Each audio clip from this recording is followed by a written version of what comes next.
I'm going to tell you a story. How would you like to hear a story?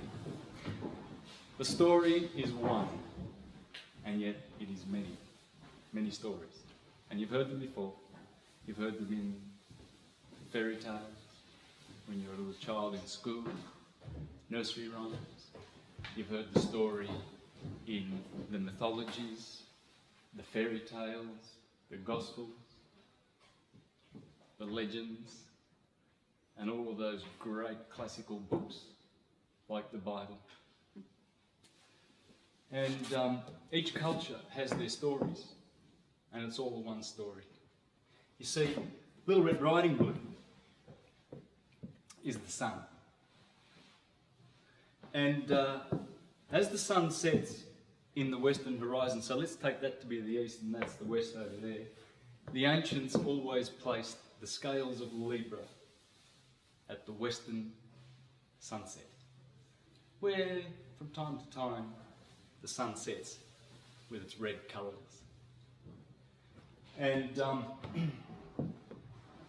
the scales of Libra begin right at the horizon and go for 30 degrees below the horizon. Just like this. These are the signs. This line here would be the this line here would be the horizon, and this one here, and there's the scales of Libra. So when Little Red Riding Hood, the sun sets, you see, Mama tells Little Red Riding Hood, don't you stop and talk to anybody, you go direct, because that's what the sun does. Out of all the planets in the sky, in the solar system that we can see, the 7, the sun is the only one that goes direct. The moon does too, but she waxes and wanes. Whereas the sun's always faithful and true. Jupiter retrogrades. Saturn retrogrades. But little old Red Riding Hood goes direct. You see, but the wolf comes along, and the wolf happens to be Lupus, one of the deacons of Libra, the scales of justice, where the sun dies every day when it sets on the horizon in the west. The Egyptians called that dying, they called it westing. That's why they put all their tombs on the west bank of the Nile, because that's where you die, that's where all the stars die. You see, watch the stars in the zodiac go around every night, and you'll see them at the horizon, they go faint, and then all of a sudden they disappear. That's judgment. That happens in Libra. And that's why the crooks, what we call here in the south the Southern Cross, that's on our flag. That's also a deacon. These are the southern deacons, the wolf, Lupus, and the cross. There's the sun, and that's the northern deacon of Libra. It's always on the horizon. But you know, Little Red Riding Hood, when she gets eaten by the wolf here in Libra, the wolf of darkness, this will be day and this will be darkness, she always comes out the other side. You see the huntsman, Orion, in Taurus, the huntsman, he opens up the wolf and Little Red Riding Hood comes out again to see another day. Snow White and the 7 dwarfs. Snow White is the sun, because the sun has a beautiful white aura and glow. And the undifferentiated light of the sun is the one white light, which gets differentiated into 7 colours. And they are the 7 of everything that you see. They'd be the little dwarves that help Snow White. Sleeping Beauty. I wonder what Sleeping Beauty is all about.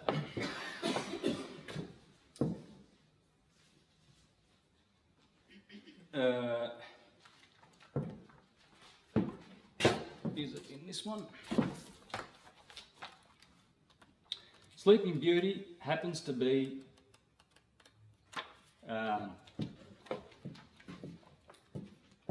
the earth goddess. Sinks into her long winter sleep when pricked by the point of the spindle. In her cosmic palace, all is locked in icy repose, naught thriving, save the ivy which defies the cold, until the kiss of the golden-haired sun god reawakens life and activity. Cinderella and Prince Charming. Cinderella's the dawn, Prince Charming is the sun. Same story, same characters, different names, different cultures, but they all originated from one common origin, according to John Thackeray Bunce. In fairy tales, their origin and meaning. One common origin. And when you study these stories, and you study the words, you will see that clearly. It only takes a little bit of research. The wicked stepsisters would be the cloud, and the stepmother would be the night. What have we got over here? Nursery rhymes. Song of Sixpence. 24 blackbirds are the 24 hours, and the pie that holds them is the underlying earth, covered with the overreaching sky. How true a touch of nature it is that when the pie is opened, that is, the day breaks, the birds begin to sing, the king is the sun, and his counting out the money is pouring out the sunshine, the golden shower of Danae. The queen is the moon, and her transparent honey, the moonlight. The maid is the rosy-fingered dawn who rises before the sun, her master, and hangs out the clouds, his clothes across the sky. The particular blackbird who so tragically ends the tale by snipping off her nose is the hour of sunrise.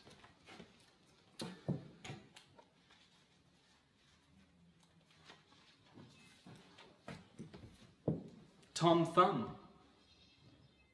Jonah, Little Red Riding Hood. As I said, John Thackeray Bunce again, Little Red Riding Hood, as it is told in our nursery tales, is the evening sun, which is always described as red or golden. The old grandmother is the earth, to whom the rays of the sun bring warmth and comfort. The wolf, which is a well-known figure for the clouds of blackness and blackness of night, is the dragon in another form. First he devours the grandmother, that is, he wraps the earth in thick clouds, which the evening sun is not strong enough to pierce through.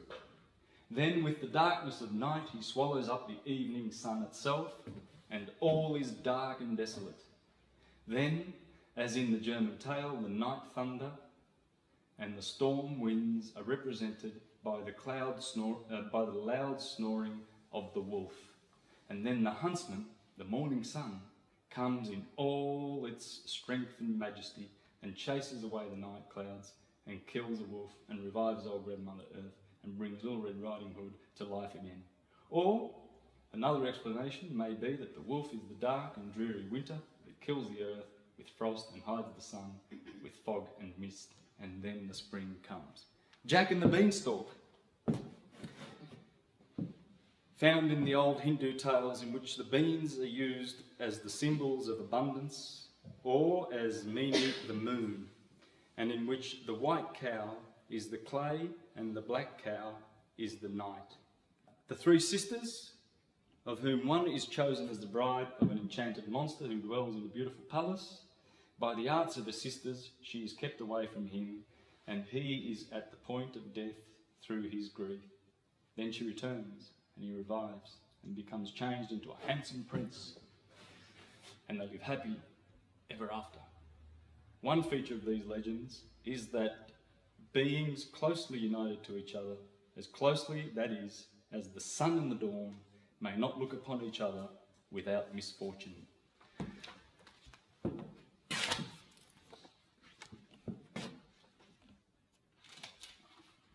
Sleeping Beauty. So you see, that's the story.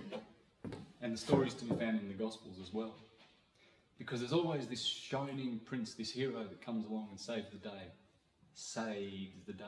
Jesus is a saviour. J-E-S means the Son. Same character. This story has been told in many, many genres. And probably the most beautiful one of all would be in what we call the Judeo-Christian works. Absolutely magnificent. And what they are hiding, what these stories are hiding is alchemical truths.